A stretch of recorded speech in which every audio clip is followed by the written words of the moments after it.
Back to my channel. ఈరోజు ఏం జరగబోతుందో తెలుసుకుందామా? ఇంకా ఎపిసోడ్లోకి వెళ్ళిపోతే శృతి ఇంకా మీనా మాటలకి తను వేసుకున్న డ్రెస్ వల్ల ఇంట్లో అందరికీ ఇబ్బంది అవుతుందని అర్థం చేసుకొని, సరే మీనా, అందరూ నన్ను చూసి నవ్వకుండా ఉండడానికి నేను నా డ్రెస్సింగ్ స్టైల్ని మార్చుకోవాలి, అంతే కదా, నీకోసం నేను మార్చుకుంటాను అని చెప్పేసి అంటుంది. Meena super Shruti, thank you అని అంటుంది. ఇక ఇద్దరు బయటికి రాగానే ప్రభావతి ఈ పిల్లకి అర్థమైందో లేదో అని అనుకుంటూ ఉంటే అప్పుడే శృతి వచ్చి, ఆంటీ, మీనా నాకు చెప్పింది, నేను వెళ్ళి డ్రెస్ చేంజ్ చేసుకుంటాను. అమ్మయ్యా, ఇప్పటికైనా నీకు అర్థమైందన్నమాట. అంత చిన్న విషయాన్ని చెప్పడానికి సోదంతా చెప్తారేంటంటీ? మీనా చూడండి ఎంత చక్కగా చెప్పిందో, మీనాను చూసి నేర్చుకోండి ఆంటీ అంటూ శృతి పైకి వెళ్ళిపోతుంది. ఇక ప్రభావతి, అబ్బో, దీన్ని చూసి నేనేం నేర్చుకోవాలంట? అయినా నువ్వేంటి ఏదో పెద్ద నువ్వే అన్నట్టు ఓవర్ యాక్షన్ చేస్తున్నావు? అవునా అత్తయ్య? అయితే మీరే వెళ్ళి శృతికి అర్థమయ్యేలా చెప్పండి, నేను వెళ్ళి శృతికి చెప్తాను నా మాట వినద్దు అని. ఆంటీ, ఇప్పుడు ఇదంతా అవసరమా? శృతికి చెప్పడం మీ వల్ల నా వల్ల అస్సలు అవ్వదు. అవును కదా? ఏయ్, ఏంటి నోరులేస్తుంది?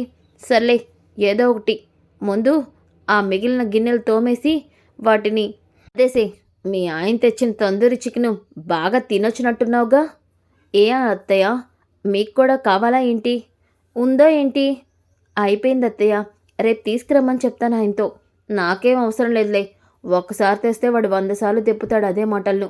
నాకేం అవసరం లేదులే అని చెప్పేసి ప్రభ అయితే అక్కడి నుంచి వెళ్ళిపోతుంది. ఇక రోహిణి కూడా అక్కడి నుంచి పైకి వెళ్ళిపోతుంది. ఇక మీనా అయితే ఇంట్లో మిగిలిన సామాన్లన్నీ కూడా తోమేసి వాటన్నిటినీ కూడా అన్నిట్లో సర్దుతూ ఉంటుంది. అప్పుడే బాలు కిందికి వస్తాడు. ఏంటి మీనా ఇది, నువ్వు అన్నం కూడా తినలేదు, అయినా నువ్వు ఇవన్నీ పనులు చేయాలా ఏంటి? అది కాదండి, నువ్వు ఇలా చేస్తున్నావు కాబట్టి ఆ డబ్బులమ్మ, పార్లరమ్మ, ఆ లక్షవతి వీళ్ళందరూ నీతో ఇన్ని పనులు చేయిస్తున్నారు. ఒక్కసారి ఇవన్నీ వదిలే, అప్పుడు వాళ్ళకే బాగా బుద్ధొస్తుంది. ఎందుకండి అలా అంటారు? ఇది మన ఇల్లు, మనం చేయకపోతే ఎవరు చేస్తారు? అయినా నేను కూడా వాళ్ళలాగా ఉంటే ఇల్లు ఎలా ఉంటుంది ఆలోచించండి అని అంటూ ఉంటే ఇక బాలు, సరే సరే, ఎప్పుడు చూసినా ఏదో ఒకటి చెప్తావు, నాకు కొంచెం పెరుగన్నం తినాలనిపిస్తుంది, పెరుగన్నం తీసుకొని పైకి రా అంటూ బాలు అయితే పైకి వెళ్ళిపోతాడు. ఇంకా ఉదయం అవుతుంది. ఉదయమైన తర్వాత ఇక మీనా అయితే బట్టలన్నీ కూడా ఉతకడానికి అని చెప్పేసి వెళ్ళి వాటిని సర్ఫ్లో నానబెడుతూ ఉంటుంది. అప్పుడే ప్రభావతి బోల్డ్ అని చీరలు తీసుకొచ్చి వీటిని కూడా ఉతుకు అని అండగాలే. ఏంటత్తయ్య, ఇన్ని చీరలేంటి? ఏంటే అంటే నువ్వు ఉతుకుతున్నావని నిన్నడిగి ఎన్ని చీరలు వెయ్యాలో అన్ని చీరలే ఉతకడానికి వెయ్యాలా ఏంటి? అది కదత్తయ్య, రోజు ఉతుకుతున్నాను కదా, ఇన్ని చీరలు ఎందుకైనాయి అని. అలమరాలో బాగా దుమ్ము కొట్టుకుపోయినాయి, అందుకే వేశాను. ఉతకవా ఏంటి? ఏ, అత్తమ్మ బట్టలు కూడా ఉతకవా? ఎందుకు ఉతకను అత్తయ్య, ఉతుకుతాను అని చెప్పి అంటుంది. అప్పుడే రోహిణి అక్కడికి వస్తుంది. ఏంటమ్మా రోహిణి, ఇలా వచ్చావేంటి అని ప్రభావతి అడగగానే, ఆంటీ అది మీనా, నా బట్టలన్నీ నేను ఉతుక్కున్నాను, మనోజ్వి మాత్రం ఉండిపోయాయి, కొంచెం ఈ బట్టలతో పాటు మనోజ్ బట్టలు ఉతికిస్తావా అని వెనకాలనే ఇంకా మీనా, ఏముంది, ఆయనకి అత్తయ్యకి ఆయన కొడుకే కదా, అత్తయ్య ఉతుకుతారులే తన కొడుకు బట్టలు అని వెనకాలనే ఇక ప్రభావతి, ఏంటే అలా అంటున్నావేంటి? మీరే చెప్పారుగా అత్తయ్య, ఏ అత్తగారివి మామగారి బట్టలు ఆ మాత్రం ఉతకలేవా అని అడిగారు కదా, మరి మీ కన్న కొడుకు బట్టలు మీరు ఉతకలేరా ఏంటి అని వెనకాలనే, ఏంటే మాటకి మాట సమాధానం చెప్తున్నావు? మధ్య నోరు బాగా ఎక్కువైంది. అత్తయ్య, నేనే ఉన్న మాటే మాట్లాడాను, ఆయన బట్టలు నేను ఉతకను, కావాలంటే మీరు ఉతకండి, లేదంటే రోహిణిని ఉతుక్కోమనండి, నేనైతే ఉతకను అని చెప్పి అంటుంది. ఇంతలోకి అప్పుడే శృతి అక్కడికి వచ్చి, మీనా, నావి ఒక 3 ఫ్రాక్స్ ఉన్నాయి, వీటిని కూడా వీటితో పాటు ఉతికేస్తావా అని వెనకాలనే మీనా అలా చూస్తూ ఉంటుంది. ఇక శృతి ఆ బట్టలని చూసి, ఏంటి మీనా, ఇన్ని బట్టలు నువ్వు ఒక్కదానివే ఉతుకుతావా? చూస్తున్నారుగా. అవును అని వెనకాలనే, ఆంటీ ఏం చేస్తారు? ఆంటీ, మీరు కూడా మీనాతో పాటు ఇంట్లోనే ఉంటారు కదా, మరి మీరెందుకు మీనాకి ఏ హెల్ప్ చేయరు? ఇన్ని బట్టలు మీనా ఒక్కరితే ఎలా ఉతుకుతుంది? తను ఇంట్లో ఒక్కరితే ఖాళీగా ఉంటుంది కదమ్మా, మీరంటే అన్ని పనులు చేస్తారు, అందుకే, దానికైనా ఇవన్నీ అలవాటేలే అని అంటూ ఉంటే ఇక శృతి, ఆంటీ, మీనా చేసేదానికి అస్సలు మీరు గుర్తింపు ఇవ్వటం లేదు, ఒక్క నిమిషం మీనా అంటూ లోపలికి వెళ్ళి ఒక 2000 రూపాయలు తీసుకొని వచ్చి, మీనా, ఇదిగో 2000, ఇవి నీ కష్టానికి నేను ఇస్తున్న ప్రతిఫలం. అవును మీనా, నువ్వు నా బట్టలు వేసే, అలాగే నీ కష్టానికి ప్రతిఫలం ఇది.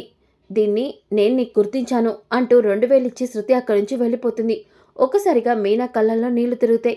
ఇంకా ప్రభావతి, ఏంటి ఇప్పుడు తలపొగరు బాగా దిగినట్టుంది. ఇప్పుడు మేమైతే మాత్రం రూపాయి కూడా ఇవ్వం. ఎందుకంటే ఇంట్లో మీకు తేరగా తిండి పెడుతున్నాం కదా! అందుకే. నేను మాత్రం నీకు ఒక్క రూపాయి కూడా ఇవ్వను. మా బట్టలు నువ్వు ఫ్రీగా ఉతకాల్సిందే అని చెప్పి ప్రభావతి అక్కడి నుంచి వెళ్ళిపోతూ ఉంటే, ఇక రోహిణి, అయినా మనోజ్ బట్టలు కూడా ఉతుకు.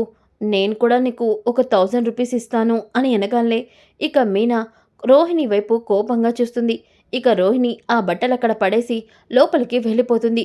ఇక మీనా చాలా బాధపడుతూ బట్టల్ని ఉతుకుతూ ఉంటే అప్పుడే అక్కడికి బాలు వస్తాడు.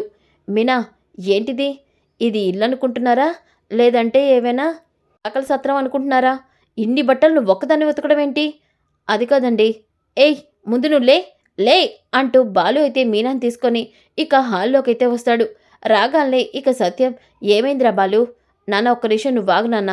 లక్షావతి, పాలరమ్మ, డబ్బులమ్మ, అందరు కిందకి రండి అని వెనకాలనే అందరూ కూడా కిందకి వస్తారు. ఇక రాగాలనే ఇక ప్రభావతి, ఏంట్రా ఇప్పుడు మళ్ళీ ఏం గొడవ స్టార్ట్ చేసావు ఉదయాన్నే?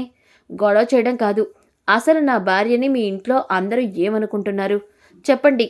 అయినా ఈ ఇంట్లో అందరితో పాటు సమానంగానే నేను డబ్బులు ఇస్తున్నాను, అలాగే ఇంకొంచెం ఎక్కువే ఇస్తున్నాను. అయినా నా పెళ్ళంతో ఇంట్లో పనులన్నీ చేయిస్తున్నారు.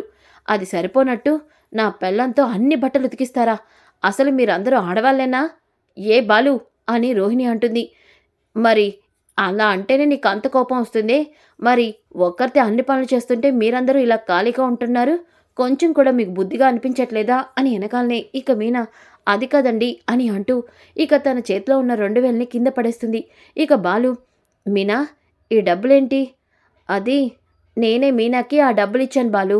అయినా మీనా ఏదో ఖాళీగా కూర్చొని ఫ్రీగా ఎందుకు చేయాలి? మీనా నా బట్టలు ఉతుకుతుంది కాబట్టి తనకి 2000 ఇచ్చాను. మరి నేను మీనా కష్టాన్ని గుర్తించినట్టే కదా? ఏంటి? నీ బట్టలు ఉతికినందుకు నా పెళ్ళానికి 2000 ఇస్తున్నావా నువ్వు? అవును బాలు. ఏమీనా నేనిచ్చానా లేదా? అవునండి. అవునా? సరే అయితే ఒక్క నిమిషం ఆగు అంటూ బాలు తన జోబులోంచి ఇంకొక 2000 తీసుకొని మొత్తం 4000 శృతి చేతిలో పెడతాడు. చూడు, ఇవి మీనా బట్టలు నువ్వు ఉతకడానికి నేను ఇస్తున్న డబ్బులు. ఈ 4000 తీసుకొని నువ్వు ఆ బట్టలన్నీ ఉతికేసే. నీ కష్టానికి నేను కూడా గుర్తింపించాను అని అంటాడు. ఒక్కసారిగా శృతి, వాట్? నేనా? ఏం డబ్బులమ్మా? నీ చేతిలో డబ్బులు పెట్టగలనే నేనా అని సాగదీస్తున్నావేంటి? మరి నా పెళ్ళం నీ బట్టలు ఎలా ఉతుకుతుందనుకుంటున్నావు? ఏంటన్నా ఇది అని వెనకాలనే, ప్రభా, ఏం జరుగుతుంది అసలా? ఇంటి కోడలనుకుంటున్నావా లేదంటే ఈ ఇంట్లో చాకలి పని చేయడానికి వచ్చిందనుకుంటున్నావా? మావయ్య, నువ్వాగమ్మా మీనా. ఇంట్లో జరుగుతుందంతా చూస్తూనే ఉన్నాను. సరే, మారుతుంది మీ అత్త, మామూలుదవుతుంది అనుకున్నాను.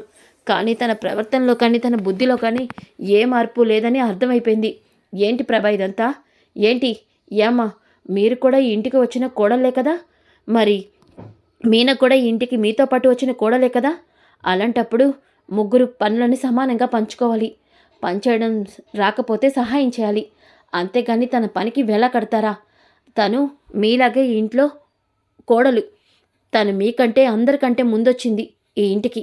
అలాంటి తనకి ఇలాంటి గౌరవమైనా మీరిచ్చేది? మీకోసం అంత ప్రేమగా అన్ని పనులు చేస్తూ ఉంటే తనకిలా డబ్బులతో వెలకడతారా? ఏమ్మా రోహిణి, నువ్వు కూడా అక్కడే ఉన్నావు కదా? కనీసం నీకు కూడా చెప్పాలనిపించలేదా? అది కాదు మావయ్య. చూడండమ్మా, మీ ముగ్గురు ఎప్పుడూ ఒకే రకంగా ఉండాలి. మీ అత్త ఎన్ని చెప్పినా మీ ముగ్గురు సమానంగా ఉండాలి. ప్రభా, ఇవే నన్ను చేసే పనులు? అది కదండి నాన్న, ఈ లక్షావతినే వీళ్ళిద్దరినీ ఇలా తయారు చేసింది. నేను మాత్రం ఈరోజు ఒకటి ఫిక్స్ అయ్యాను నాన్న. ఇక మీనా అయితే ఇంట్లో ఒక్క పని కూడా చేయదు. అవును, మీనా ఈ ఇంట్లో ఏ పని చేయదు.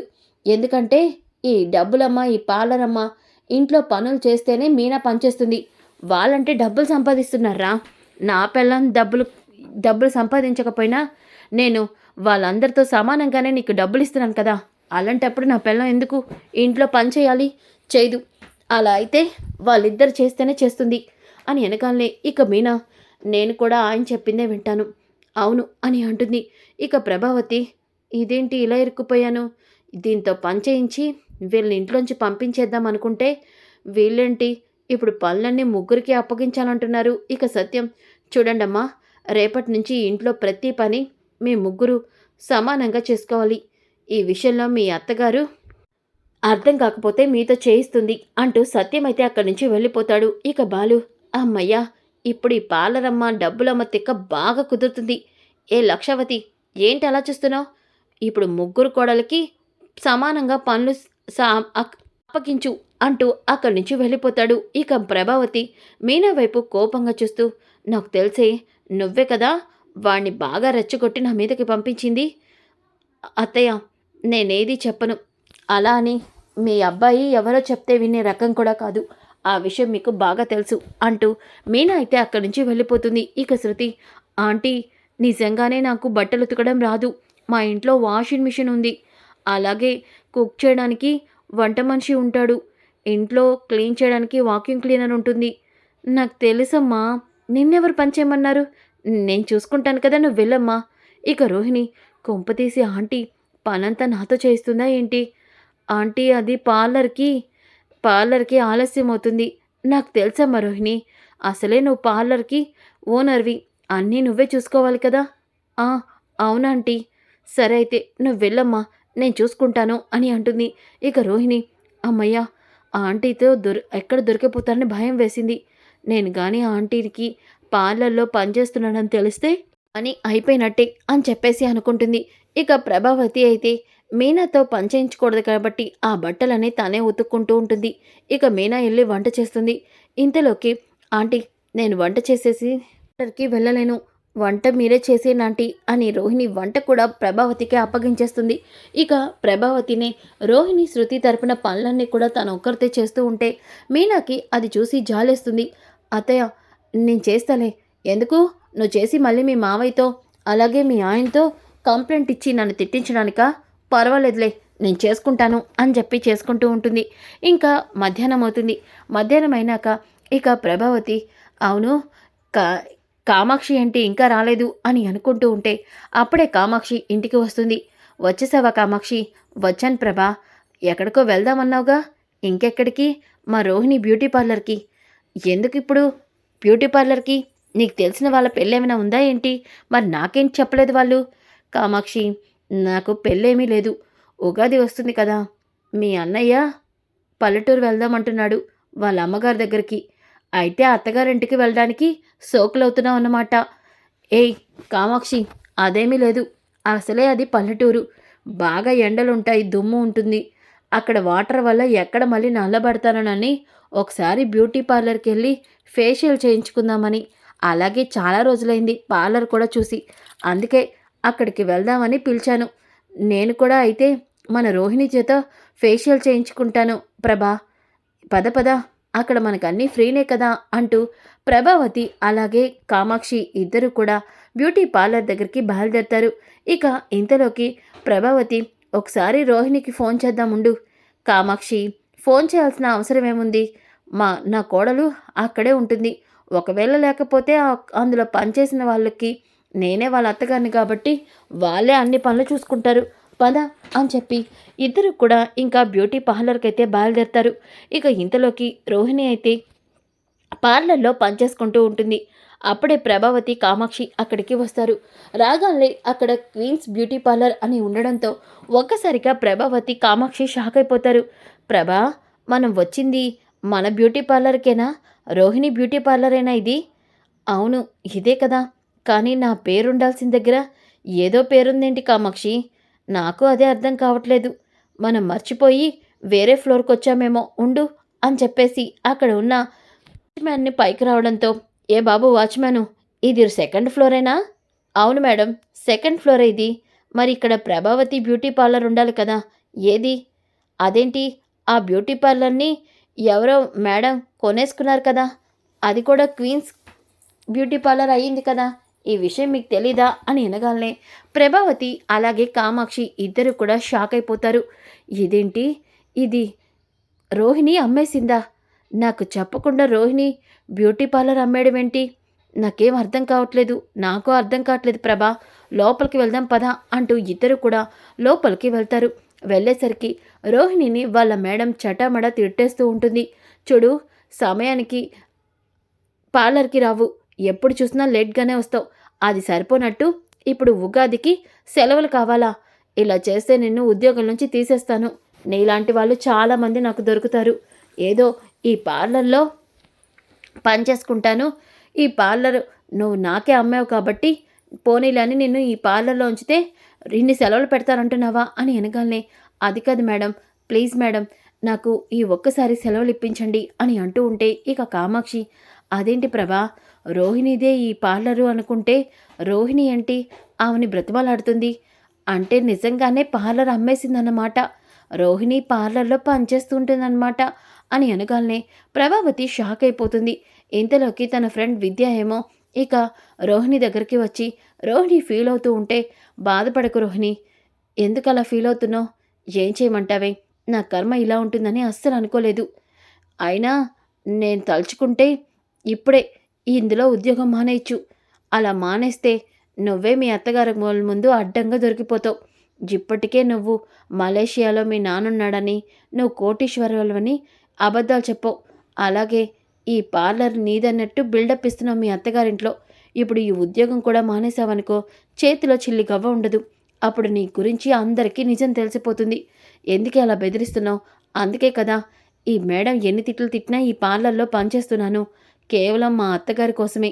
ఒక్కసారి మా అత్తగారికి నిజం తెలిసిపోయిందనుకో, నేను కోటీశ్వరాల్ని కాదు అని, అప్పుడు మీనా కంటే దారుణంగా ఉంటుంది నా పరిస్థితి.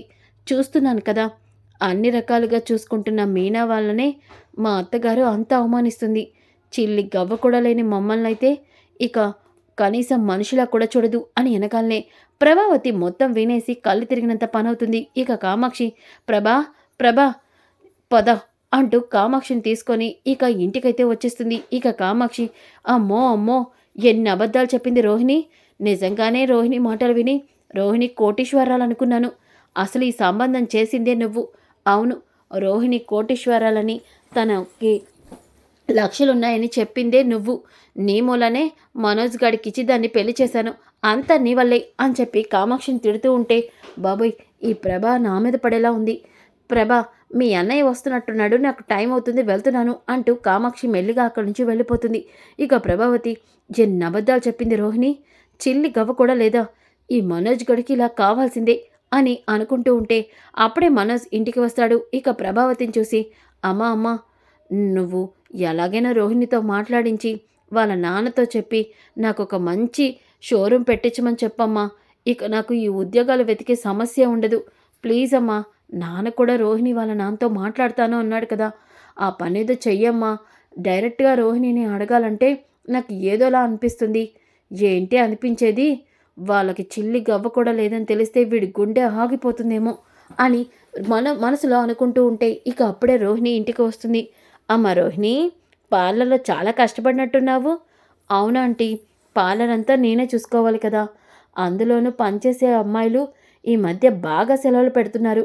వాళ్ళతో వచ్చి తలనొప్పి వచ్చేసింది అని వెనకాలనే ఇక ప్రభావతి కోపంతో రగిలిపోతూ, అవునా అమ్మా, అవునులే, బాగా అలసిపోయి ఉంటావులే, కానీ ముందు ఒకసారి మీ నాన్నకి ఫోన్ చేయమ్మా. ఒకసారి మనోజ్ గురించి మీ నాన్నతో మాట్లాడదాం అని వెనకాలనే ఇక అప్పుడే సత్యం, శృతి, బాలు, ఇక మీనా అందరూ కూడా ఇంటికి వస్తారు. ఇక రాగాలే రోహిణి, అది కాదంటీ, ఇప్పుడు నాన్న నా మీద కోపంగా ఉన్నాడు, నేను ఫోన్ మాట్లాడట్లేదు కదా. పర్వాలేదమ్మా, నీ బదులు మేం మాట్లాడతావు, నెంబర్ ఒకసారి ఇవ్వు, మీ మావయ్యతో మాట్లాడిస్తాను అని అనగానే ఇక రోహిణి టెన్షన్ పడుతూ, అది కాదు అత్తయ్య, అది ఏంటమ్మా అలా అంటావు, చెప్తుంది కదా మీ అత్తయ్య, నేను మాట్లాడతాను, నెంబర్ ఎట్టివ్వు అని అనగానే ఇక బాలు, ఈ పార్లరమ్మ వాళ్ళ నాన్న గురించి అడిగినప్పుడల్లా ఏదో ఒకటి కారణం చెప్పి తప్పించుకుంటుంది. ఈరోజు మాత్రం మలేషియాలో ఉన్న వీళ్ళ నాన్నతో నాన్న మాట్లాడాల్సిందే, ఏ పార్లరమ్మా, నెంబర్ ఇవ్వు అని అనగానే ఇక మనోజ్, ఏంటి రోహిణి అలా చూస్తున్నావు, నాన్న అమ్మ అడుగుతున్నారు కదా, నెంబర్ ఇవ్వచ్చు కదా అని అనగానే ఇక శృతి, ఏంటి రోహిణి, ఎందుకలా ఆలోచిస్తున్నావు అని అంటూ ఉంటే ఇక రోహిణి చాలా కంగారు పడుతూ ఉంటే ఇక ప్రభావతి, ఏంటమ్మా, ఊర్లో లేని మా నాన్న ఫోన్ ఎలా ఎత్తుతాడు? అలా ఎత్తితే నా నిజ స్వరూపం తెలిసిపోతుంది కదా, నా పేదరికం తెలిసిపోతుంది కదా అని భయపడుతున్నావా?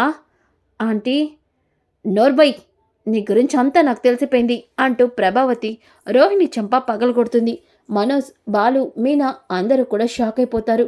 ఇక సత్యం, ప్రభా ఏం చేస్తున్నావు నువ్వు? మీరు రాగండి కాసేపు. ఎన్ని అబద్ధాలు చెప్పావు? మీ నాన్న మలేషియాలో ఉంటాడా? కోట్లు సంపాదిస్తాడా? వచ్చేటప్పుడు నీ కోసం బంగారం గనులు తీసుకొస్తాడా? లక్షలు తీసుకొస్తాడా?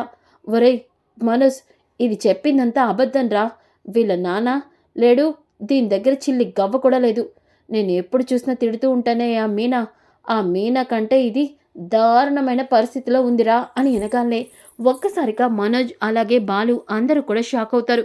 ఇక బాలు అయితే గట్టిగా నవ్వుతూ తిక్కనిగింది. ఈ మనోజ్ గడికి చాలా బాగా అయింది. ఒరేయ్, లక్షలు మింగేస్తున్నాడా? నీ పెళ్ళం లక్షలు తెచ్చేస్తుంది, ఆ లక్షలతో మింగేస్తాను అనుకున్నావు. ఇప్పుడు నీకు చాలా మంచి పనైంది.